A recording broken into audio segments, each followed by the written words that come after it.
Welcome back, everyone, to another episode of College Hockey Talk. On today's podcast, we are joined by sophomore from the Bowling Green hockey team, Ryan O'Hara. Thank you so much for coming on the podcast, Ryan, and how's everything going? It's going well. Thanks, Matthew. We're back for a couple of days for Christmas break. We got RPI coming up in about a week and a half, so I'll enjoy my stay at home for another couple of days and head back to Bowling Green. Yeah, I feel like you guys have such a short Christmas break because you were one of the few teams that were playing last weekend.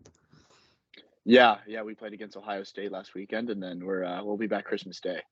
So Oh, we'll drive wow. back later in the day on Christmas Day, and we'll practice early Boxing Day. Oh, nice. Well, I'm curious to talk a little bit about your team's performance as of now. Obviously, you guys just finished off the first half of your season. How would you evaluate your team's performance as of now? Because I feel like the record doesn't indicate how well you guys played because you're still in the mix to win the CCHA this year. Yeah, we've had a pretty up and down start so far. Non-conference we haven't been great, and then in conference we've been a little bit better. So I think overall the team's excited for the second half. We've had a couple hiccups here and there, but the CCHA is clearly there's not a front runner, and we're in the mix for that number one spot. So we're really excited to have a full kind of conference games in the second half. And one thing I've noticed about your team is that you guys perform very well on the road. I'm just curious, what's your what's the key for your team's success on the road, and what's your guys' mindset when you guys head into a big road game? Yeah, well, we got great staff. We got a really good support staff that we go on the road. We leave Wednesday night in a sleeper bus, and they set up all our stuff. You're not really worried about rest or anything on the road. I think they do a great job of accommodating us, getting us good meals. So from a rest standpoint, which a lot of teams run into on the road, I think it feels just like you're at home from a meal and sleep standpoint. And then we kind of look at those road games like any other road games. I'm not sure if the fans have factored in too much into it, but we've just been lucky to get some success on the road. And personally, you've improved a lot from your freshman year. You already have 14 points this year. What's been the biggest improvement you think you've made to your game from this off season to now? Yeah, pretty standard stuff. I got a little stronger, a little faster, and that really goes a long way, especially in college hockey.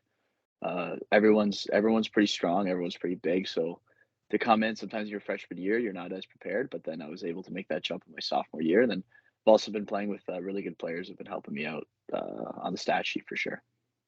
Yeah, and what are some of the things that you work on in the off season to help improve your game? Because obviously everyone knows about like the workouts that hockey players do to get themselves stronger. But I'm curious if there's any skill work that you do on the ice that helps improve the shot and stick handling skills that you've possessed so far this year. Yeah, I was a skills coach in the summer for younger kids. I actually noticed that helps me probably just as much, if not more, as it helps them because I'm spending so much time trying to find reasons, trying to find ways that you can improve your shot, improve your hands and stuff. And I think kind of that looking into it and looking at it from a coaching perspective can actually help you a lot more as from a player perspective. So I really enjoy doing that skills coaching. So let's transition now and talk about the beginning of your hockey career and kind of work all the way up to where you are today. So doing research on yourself, it says that you're from Oakville, Canada. What's it like growing up there, and how did you start playing hockey? Yeah, I mean Oakville's right outside Toronto, so it's like the hockey. It's a pretty huge hockey area. It's the biggest hockey area in the world for sure. My parents got me into it around 2 or 3 years old. My dad played when he was younger, no pro or anything, but he got me into it. And then, just being from the area, everybody plays hockey. Everybody plays hockey. It's huge. So it wasn't hard to get into it. It wasn't hard to find programs and places where I could start off. Did you have a favorite player growing up? Was it someone on the Leafs or maybe another NHL team? Yeah, it was Phil Kessel. I loved Phil Kessel. I got his jersey and stuff. So it's been pretty fun to see how he just played 1,000 straight games. He just became the Iron Man of the NHL. That was pretty cool. I really liked him when I was younger. Is it crazy that he's the Iron Man of the NHL, given the fact that he has like one of the craziest diets I've ever seen from a hockey player with all like the junk food that he eats sometimes and then like Diet Coke? Yeah, I think it's pretty ironic. I think it's pretty awesome for him, and clearly he's able. The guys talk about his leg pressing and stuff. He's still in shape, but it's funny to see the contrast there. How he's played the most street games. People make fun of his diet all the time. Yeah, definitely. Well, I'm a big Bruins fan, and I remember that trade when they traded him to Toronto for Tyler Seguin, and I was a big Tyler Seguin fan growing up, so I feel like that's kind of ironic how that works both ways sometimes. Yeah. Oh yeah, for sure. Now, before college hockey, you played for the Oakville Blades in the OJHL. I'm curious how you got the opportunity to go to that junior league and talk about your experience there playing for your hometown team. Oakville was amazing. I actually played in the GTHL before that in Mississauga, and then Tarantino, he was the head coach there. He recruited me. He was a great guy. He gave it to me very straightforward, and I was able to find success early there. And in fact, we won our first year. We went all the way to the nationals. We won the Buckland Cup, the OJHL, and the Ontario one. So that was a great. I had an amazing experience there. The following year, obviously, it was COVID. We got shut down, but we were second or third in the league. We were going to compete for the title that year too. So Oakville, when I was there, it was a really well-run professional organization, and we knew how to win. That was the most important thing. And then you went on to play in the USHL for the Waterloo Blackhawks. I'm curious what made you want to switch junior leagues and how did you get the opportunity to go to Waterloo? Yeah, we figured, the USHL is a step up from the OJ. And not only that, but with COVID, the Canadian leagues weren't playing, or they weren't playing a bunch. So I figured it was the perfect time to jump over to the USHL, and I did, and I was very thankful for my time there. It was a good year. Obviously, COVID made it a little more difficult, but I got a lot of development there, and I'm really thankful for the coaches and the players there. It was a good season. What's the best memory you have with Waterloo? With Waterloo, we had a really good game against the Steel. They were obviously a powerhouse team that year. They ended up winning it, and we had a good game at home. We won. I think it was like 6-5 in overtime. Oh, That nice. was a really fun. That was a really fun game because we obviously there's a lot of players off that team that are really good. Yeah, I was looking at the roster. They have a ton of first round picks. I know people always look at the NTDP roster as like the factory, but the Steel always have like high end players on their team. Yeah, yeah. They especially that year they had a couple guys that stayed back. They were a strong team, so it was fun to get that win against them at home. Did they have Owen Power that year as well? No, I think he was in the NCAA by that time. They had like Farrell would have been one of their Farrell Coronado. Yeah. They had a couple other guys don't. I think they had a real good team for. I think they won it that year. Pretty sure. Now, how did the USHL help prepare you for college hockey? Because obviously you're going against those high end players like we talked about, but then you're also going against other Division One commits. So that must be very useful transitioning to college hockey because you know what it's like to play against those guys. Yeah, USHL, especially that year, was a really good league. Um, Especially because that year a lot of guys stayed back because the NCAA didn't even play as many games. A lot of guys came over from Major Junior, from the WHL, so it was a really good league that year, and I think it really helped me prepare well. Just overall the level of skill and the level, even the guys how strong they were. It's as close as you can get to NCAA in my opinion without actually being there. Now, talk about your recruitment process to Bowling Green. How did that go for yourself, and what made you want to go to Bowling Green versus other schools you might have looked at, and what made you want to take the college hockey route versus maybe going to juniors? Yeah, well, like a lot of guys at college hockey, I was a late bloomer. So I wasn't. I mean, I got drafted like 11th round to Kitchener. I wasn't really. The OHL wasn't really the route that I was going to be able to go. And then I started looking at college hockey as soon as I started playing with Oakville, and it just worked out well that I had a good start. I had some interest from a few teams, and Bowling Green was for sure the team that stood out from a coaching standpoint, from the place. It's a great place to play hockey. It's a great place to go to school. It's a great combination, and that's kind of what made me choose it. Is that it's a great program, and they have great support programs around it too. And what was like the biggest adjustment you had to make to college hockey? Was it the speed of the game, the physicality, or just the decision making that you have to have since it's a lot faster? I would say it's for sure the speed of the game. The game's played very fast. It's not always played very structured or very it's for sure a different game than the OHL or even the NHL. It's fast. It's aggressive, and you always have to have your head up because there's always a guy coming at you, right? There's guys work really hard in that league, so you always got to be prepared for a guy to beat you or to come at you with speed.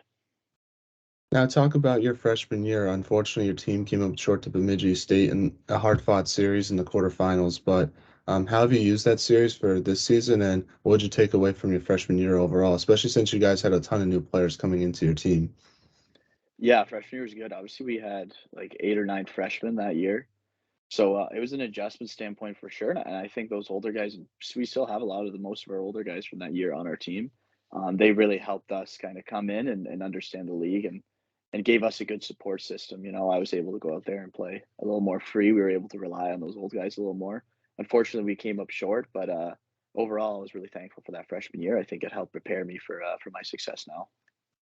And what's it like playing in the CCHA? Obviously, it's more known as a gritty or elite conference than some of the other ones in the NCAA, but I feel like it's an underrated conference because you see teams like Minnesota State beating teams like Minnesota, especially since Minnesota has all those talented players. Yeah, it's an old league. It's a gritty league. Like I talked before, it's fast and it's hard. So every night you got to be prepared to that it's going to be a battle. There's not going to be a ton of time and space out there. The guys are going to be on you all the time. But I think that really helps prepare you as a player, especially as a forward, as a smaller forward. Always making sure that you're making quick plays, strong plays. That's the most important thing, and the CCHA will it'll prepare you well for that because there's a lot of big, strong guys running around. Now, how have you balanced both hockey and academics in college? Because that seems like in my opinion, it's hard to balance academics sometimes, but I feel like being a hockey player must be tough to balance both. How do you do it? What's your secret? Yeah, we got. I mean, the secret is our support team. We have our coaches take academics seriously, and we have more than enough resources to go to if you're struggling academically. The professors are great. The class is well set out. It's not hard to do well because they give us a lot of resources and a lot of places you can go if you are struggling. So we're really thankful for that here. Now, speaking of the coaching staff, what's it like playing under Coach Ty Egner, and what have you learned from him so far and during your time in college hockey? Yeah, it's been great so far. He's a guy, he connects with his players well, and he's very personable, and I think that's really important. Is how personable he is, especially with each of his players. He understands the struggles that we might have, and he's able to relate them to us and kind of help us overcome them. He's hard on us for sure, but he does understand the grind, and he understands ways that we can improve, even when it seems like it's a really hard game. Now, what are your team's goals and expectations for the second half of this season? Yeah, we wanna win the CCHA. It's clearly open, and we have a lot. We have one more non-conference series against RPI, then it's all conference games. So we're really excited going down the stretch to see what we can do there. So we're now in a segment I like to call the non-hockey segment, where I ask you some non-hockey questions just to get to know you a little bit more off the ice. So first one is, what music do you like to listen to? Country music. Any go-to artists specifically, like Morgan Wallen or Thomas Rhett? Yeah, I like probably Morgan Wall, Thomas Rad, like Nate Smith. He's another guy I really like. He's a smaller guy. Larry Fleet, a couple guys like that. Did you enjoy Morgan Wallen's new single or EP when he released those three new songs? Because I thought that those all three of those songs were pretty good. Yeah, yeah, they were cool. He's coming through Toronto next year, so we're trying to get some tickets to watch him when he comes through. I heard those tickets are very hard to come by to. Yeah, they're crazy. They're like you got to get pre-sale, and there's a whole process you got to go through. Well, I hope you guys get those tickets because I heard he puts on a good concert. Yeah, yeah, he does. I'm sure. Now, what is your favorite TV show to binge watch on the road? I just started Yellowstone, so I'm a little late to it. I know most people are already on a couple seasons in at least, but I just started that, so I'm excited to keep watching it. Which teammate at Bowling Green has the best style off the ice besides yourself? Uh, um, it's a good question. I'll go with Barber. He's got sneaky good style, I think. He's always got a new sweater, new shirt or something like that. Now, who is the funniest on the team? I'll go with Parker. I think Parker's pretty funny. He's quietly funny. And then, what is the most interesting thing you've seen or read this week? This week, wow. I like keeping up with Elon Musk Twitter stuff. I think that's pretty crazy to me. He'll like put a poll out about stepping down as CEO. I like looking at that stuff. That stuff interests me for sure. I guess for me, it's probably the just the whole World Cup stuff. I just thought that was pretty interesting, like how everyone in the world was into it, and to see Messi win his first World Cup was pretty cool. And it definitely got me into soccer because I thought that was a very fun game to watch. Yeah, actually, that's a good point. And Messi was that was awesome seeing him. I was happy he won that for sure. Now, final non-hockey question is if you could have lunch with anyone in the world, who would it be and why? I'll go with Phil Kessel. He Would you, was what would you guys eat at that lunch? you want to say yeah, everyone wants to say hot dogs, but I don't even, maybe he doesn't even like hot dogs. Who knows? But we'll go with hot dogs. I just remember there was someone on the 2010 Olympic team that had a story about like I forgot, maybe it was Ryan Whitney, but he was talking about like how they're like watching the women's gold medal game and he was just eating like hot dogs like all the time before during that game. I just thought that was pretty funny. So I think that's where it started from. Yeah, that's probably it then. So for sure we'd have a couple dogs then. Now, getting back to some hockey questions. The first one is, what advice would you give to the younger fan or the younger people that are listening to this pod about advice on what it takes to get to the Division One level where you are today? Yeah, I would probably say just have fun and don't compare yourself. That's kind of as soon as the fun leaves the game, that's kind of when players start to go downhill. You always have to keep the game fun, however that is for you, whether that's competing hard or playing. So you got to play your way, and then obviously don't compare yourself. Everyone grows in their own ways. Clearly, as a college player, most of us got missed out on by OHL teams or whatever there, and so you kind of just got to enjoy your own journey and then have fun along the way. Now, for all the Bowling Green fans that are listening to this, what message do you have to them about the second half of the year? Uh, get ready for some fun. We got a lot of home games coming down the stretch. We got a lot of home games the next few weeks. So the team's really excited, and we hope the fans are excited too. Yeah, a lot of cool barns in the CCHA. What's your favorite one to play in? Obviously, besides your home one. Yeah, I really like ours. Obviously, Minnesota State has a really good barn too. Bemidji has a good Michigan Tech actually. Probably Michigan Tech and Minnesota State would be my two favorites. I heard Michigan Tech has some of the rowdiest fans in college hockey. Yeah, they do. We go down there for like their winter carnival, their winter festival, whatever it is, and they those are fun. Those are sold out crowds, so they're really cool there. Now, do you have any shout outs you want to give to any of your teammates, family members, friends, or just anyone in particular? Feel free to say whatever you want during this time. The floor is all yours. No, not too much. Just appreciate you having me on, Matthew. Thanks. Well, thank you so much for coming on the podcast, Ryan. I really do appreciate your time. It means a lot to myself.